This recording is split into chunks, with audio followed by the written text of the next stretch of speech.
Quite a large bite, Gas. Yeah, he's quite a big lad, though. He looks to control the bike very well.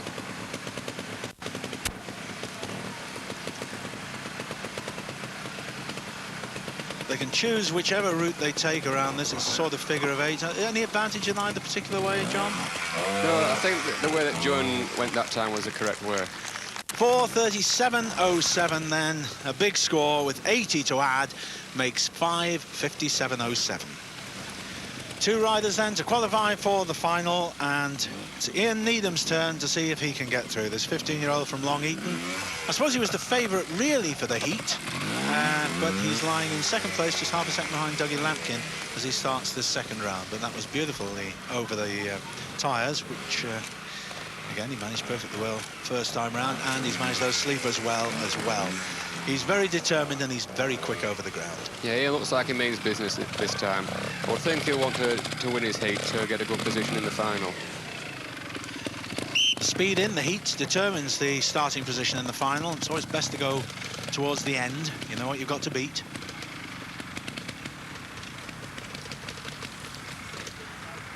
We haven't had a clear round yet in either direction. Could this be the first? Maybe I've spoken too soon, but... oh, I've spoken too soon. Now, what went wrong there?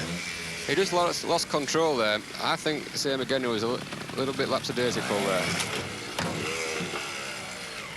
Now, that was good control. He wasn't going to let it run away from him there. It's really what separates the best from the best, isn't it? The ability to recover after making an error. Yeah, somebody of Ian's calibre is going to be able to do that. I mean, as he's just proven at the moment, he seems to have picked himself back up again. He looks to be in complete control.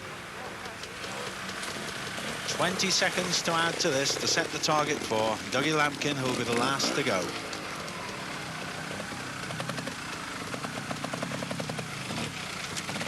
Same bike as the previous rider. Similar bike, I should say. They have their own. This is the Gas 250. That's beautiful control. With him being a bit bigger lad, he's just been able to handle his bike through there.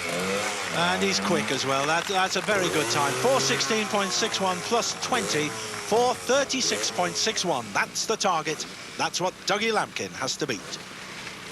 In fact, Dougie Lampkin only has to beat the time of Wayne Holdsworth to get through to the final, 5:47.48. That gives him 3:24 to get round in, including penalties. He ought to do that. But I'm sure he'll be rather keen to get up there and beat Ian Needham's time, which is a fairly tough target, 4:36.61.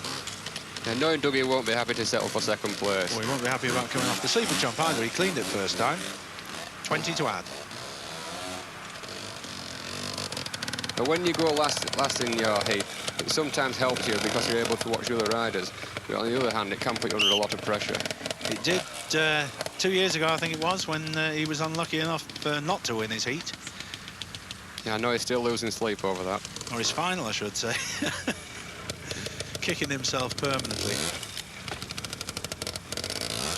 But these riders are the best. I mean, for their age, there aren't any better. You're seeing the cream here, so to come last in this company is still a remarkable performance. Yeah, Dougie's riding very composed. Get over, don't. No, he's done it. Actually, we're not biased in there. I shouldn't be saying get over there.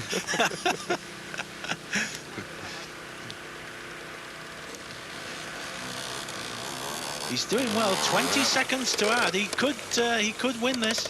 Just one obstacle to go. Can he hold it together? He can't really afford to fail on this one. 20 seconds to add to this. It's going to be close, but he could well win. Oh, he could well win this heat.